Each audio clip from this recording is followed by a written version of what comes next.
When you need her, she'll know what to do and she'll be there for you.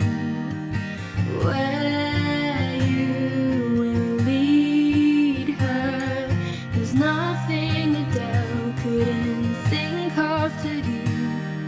She's all you ever needed in the wrong situation. You're caught in the middle, no way of escaping.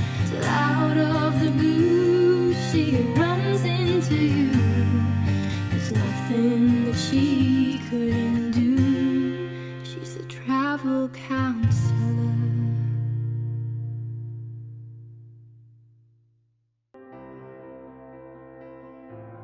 The government will be enforcing the isolation strategy, just like in Italy. People will be asked to stay in their homes unless they are essential workers or have an essential activity in the areas of education, medical needs, or shopping for household requirements. We are about to enter a new type of normal until we are able to flatten the curve of the coronavirus. Back to you, Lana. Prime Minister Scott Morrison is working closely with state and territory premiers. Hi, Abdul. Hello, how are you? Good, how are you? I'm well, thank you. That's good. Thank you so much for agreeing to do this via video call. I know it's probably a little bit strange, but yeah, unfortunately we're all in isolation. So I thought, well, you know, I can only do it this way, which is still better than nothing, hey? Yeah. Yeah.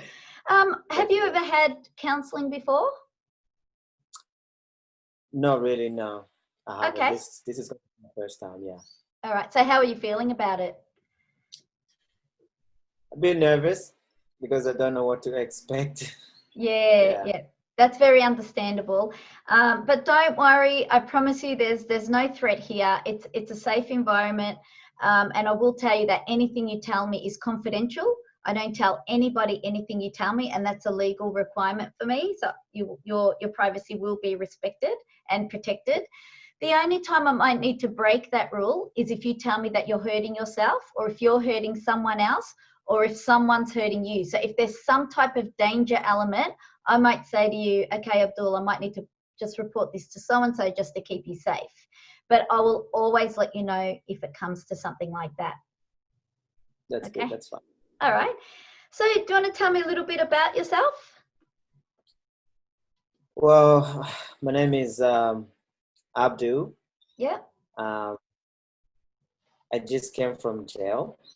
Okay. I was born in Burundi, but I grew up more in refugee camps. From refugee camps, we came to Australia, and a few things didn't go as we wanted, but that's why I'm here today.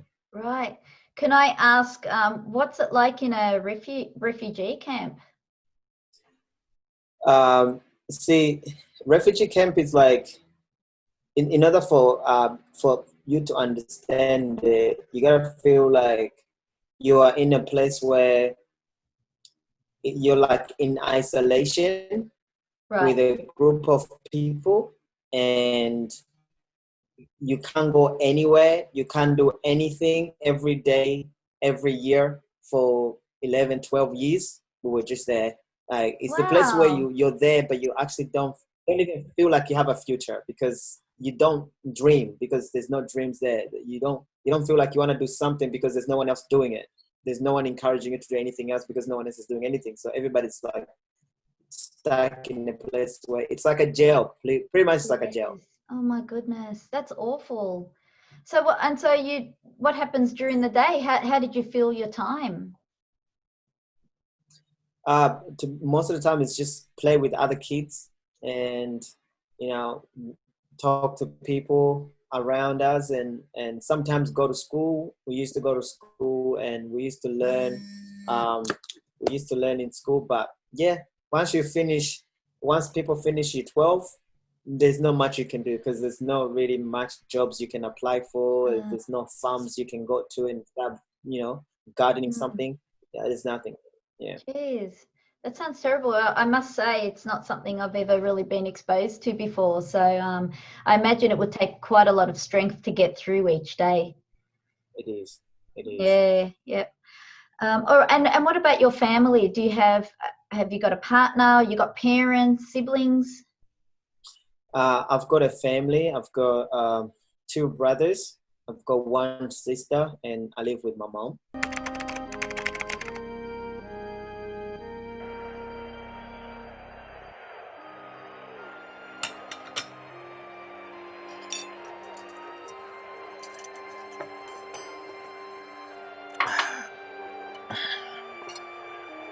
Did you take $20 from my room? No? Ugh, that was my bus ticket for uni.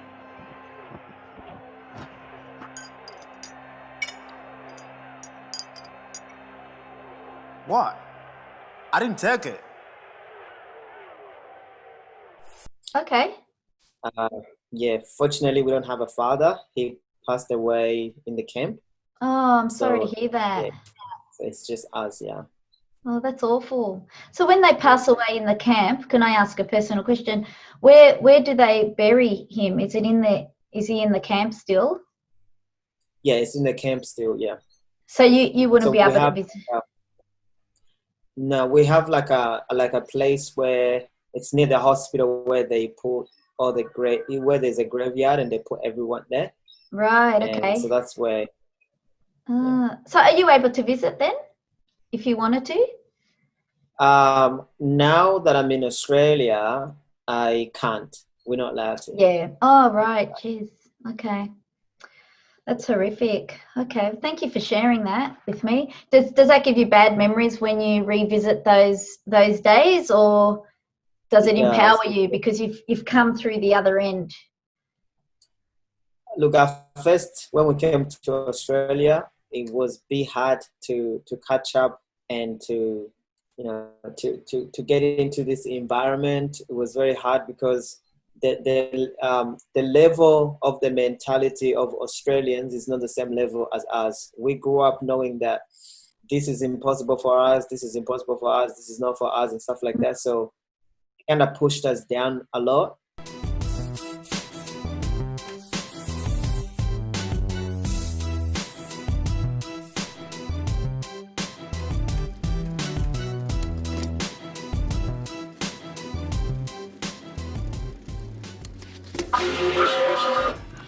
Who told you to ride here? Huh? Who told you to ride here? Me. Give me a bike. Free country. Give me a bike. I said give to me. I'm taking this bike. My bike, man. Huh? I'm taking this bike. Okay. All right. Okay. All right. One of your fucking smart ass cunts. Give me your fucking phone, bro. All right. Give me your fucking phone. All right. Who give you the permission? I don't know. Still have your name on it, One of mate? your smart ass, eh? Me? Fucking man, a smart ass. Yo. Give your name. Yo, let me paint him, yo. This is art. This is art. Wait, let's go. Fucking thing.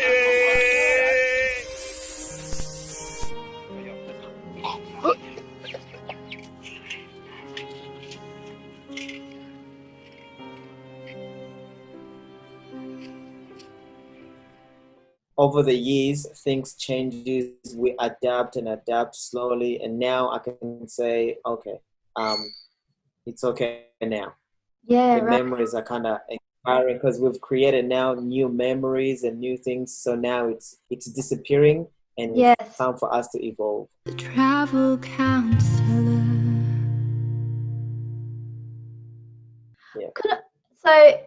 What can you explain to me what your country was like and why you left? So what was it like to live in your country?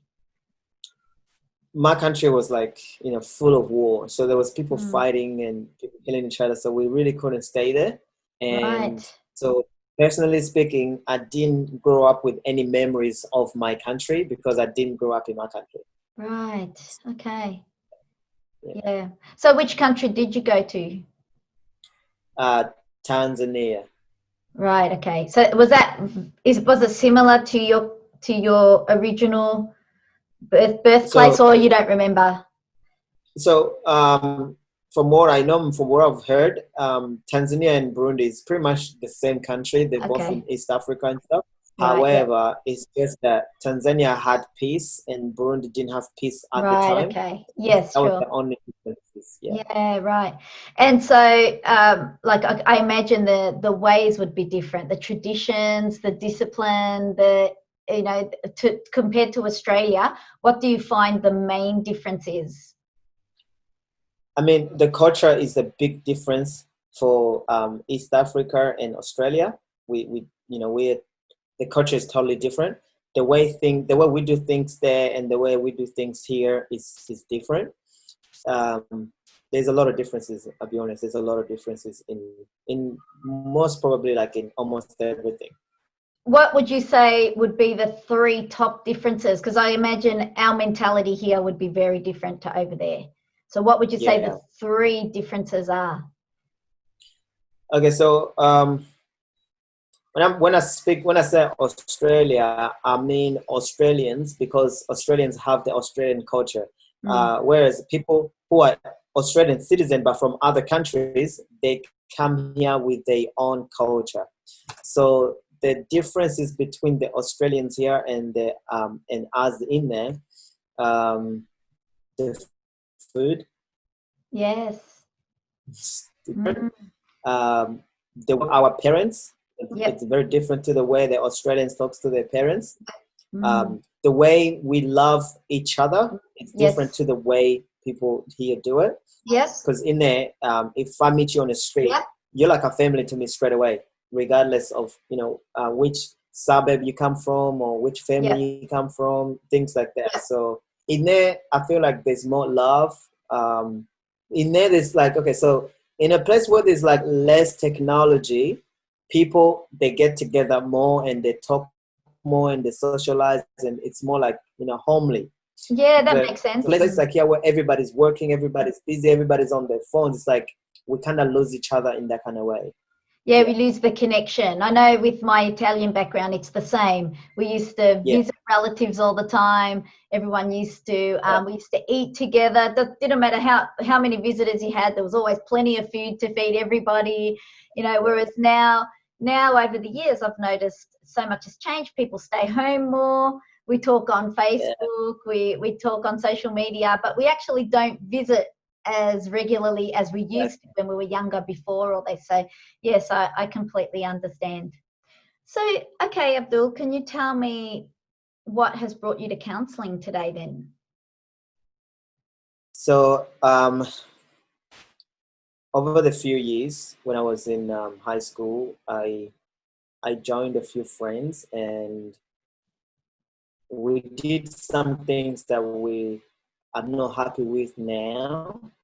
At the time, I thought, we're just having fun, we don't care, things like that. And I didn't see much things to life. I just felt like, everybody's got everything I always wanted and I don't have that. So it kind of got in my head and I just wanted what I wanted and we were just ready to take what we want. Okay. So, and, because we were doing some like, drugs and stuff like that, it kind of made us not think about what we are doing. It kind of made it sound like what we're doing is okay. Yeah. Guess who your daddy is? Guess who your daddy is? That's it. Oh, chicken.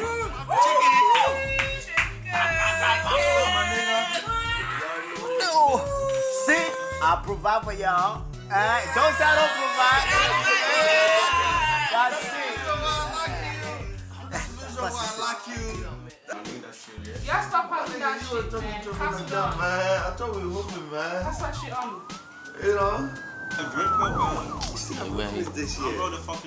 Man, hold on. You niggas be smoking my shit again? Man, I need y'all to buy me some for next week. What you mean, nigga? I bought some last week. What you mean? What you talking about? How are these niggas? Hey, fuck you looking at? I'm looking at you. I haven't get paid yet, bro. Again, another story. It's the fucking truth, but I haven't get paid yet. That's the same excuse you tell us. That is the same excuse you tell us every day. You know what? You ain't smoking any more of our shit. Until you get money, so we can buy it. Listen, look. That's the truth. You always say this every day. It's not payment. If it's sending, it's donation. Whatever.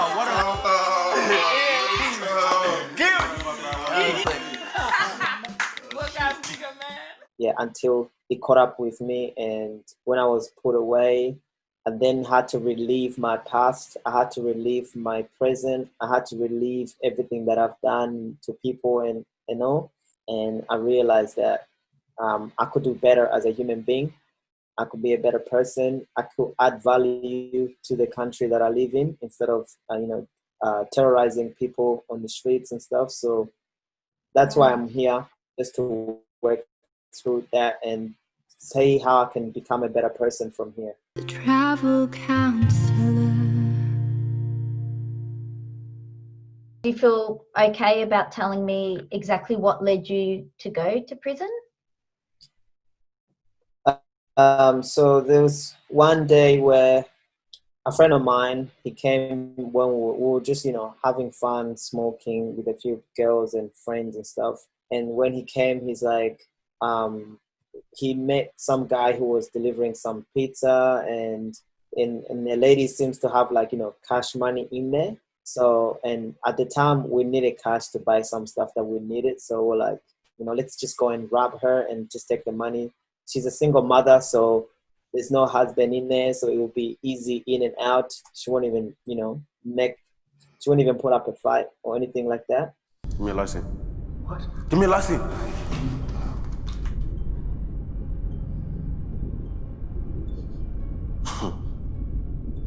Nice. Federal Street. Let hem beest leven there. So when is the next delivery? What? When is the next delivery? Today and Friday. Fridays. Friday. What time? 6 p.m. Huh? Shut up.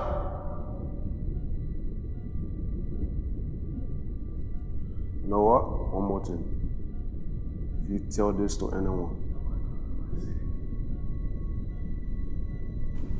I know where you live.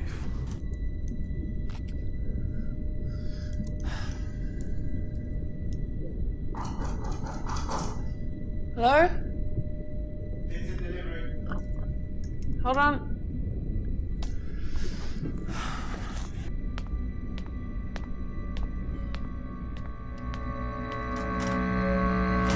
Oh my God, what? Ah!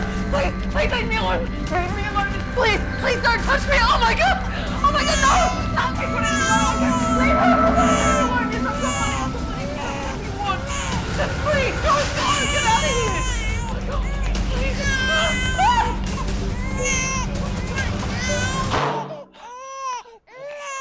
So me and two of my friends, we walked in and we took money. She had a little baby inside. Oh, wow. Which was bad after. She had a little baby in there. She was crying. I remember when we went in there, the baby was crying, and we just rushed in. We took the money and we rushed out. And then on the way out, we had a fight with the friends that I had. One of them didn't want to give the money that they took from the house. They didn't want to, share what they took out.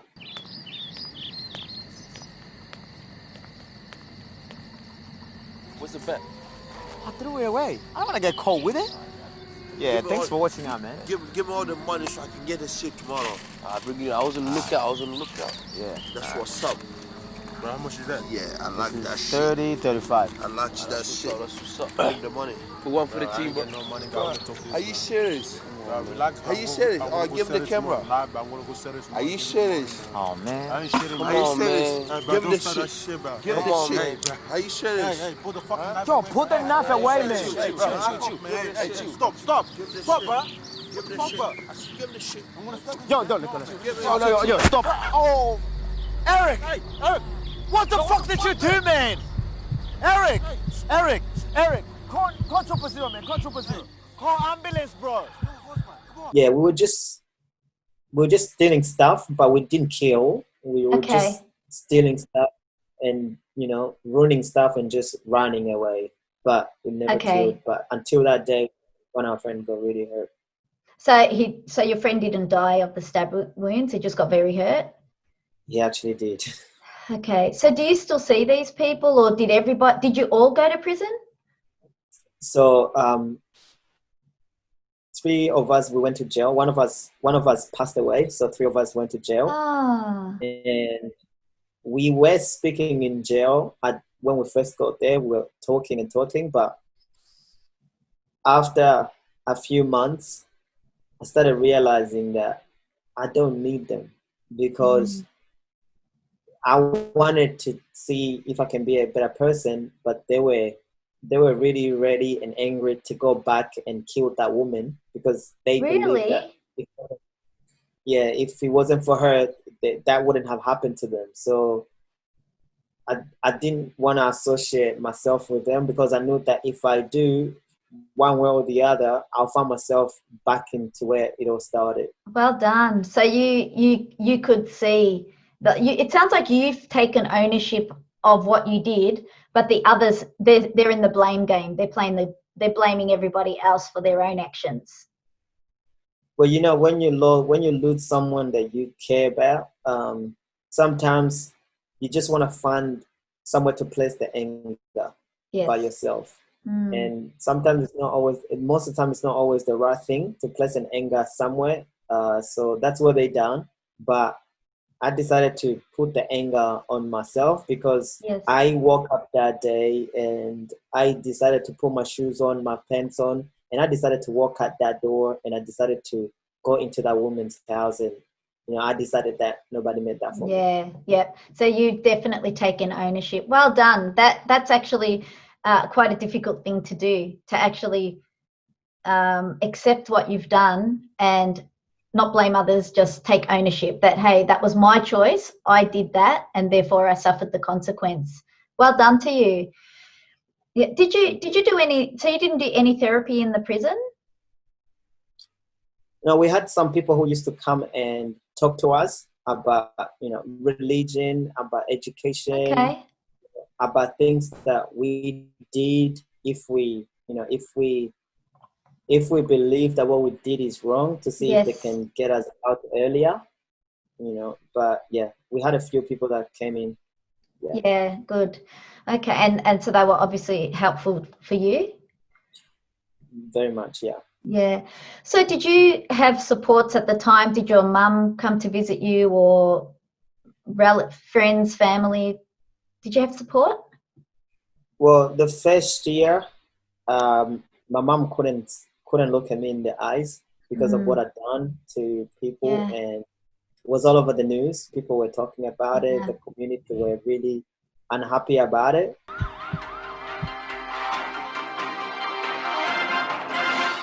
Africans have been arrested for the murder of a young man after they robbed a single mother of 2 children. We interviewed the victims. Rebecca, how do you feel about what's happened?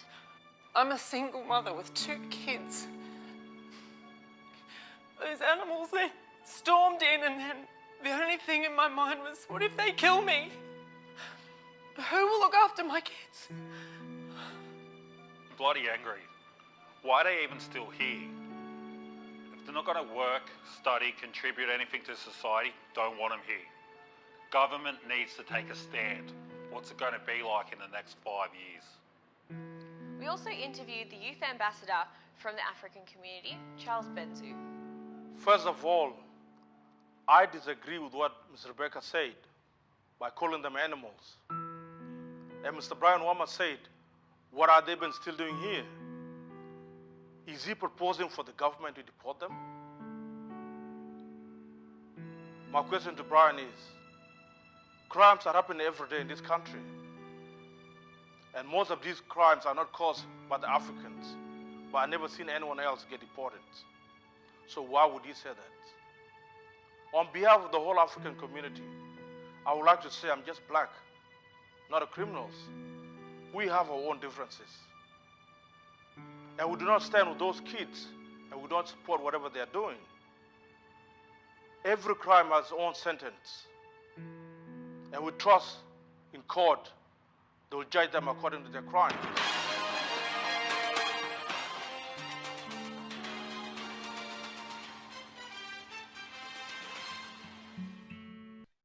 And because I do understand that I did let my community down, it was really bad that everywhere my mom goes, people will be looking at her like she doesn't know how to raise kids.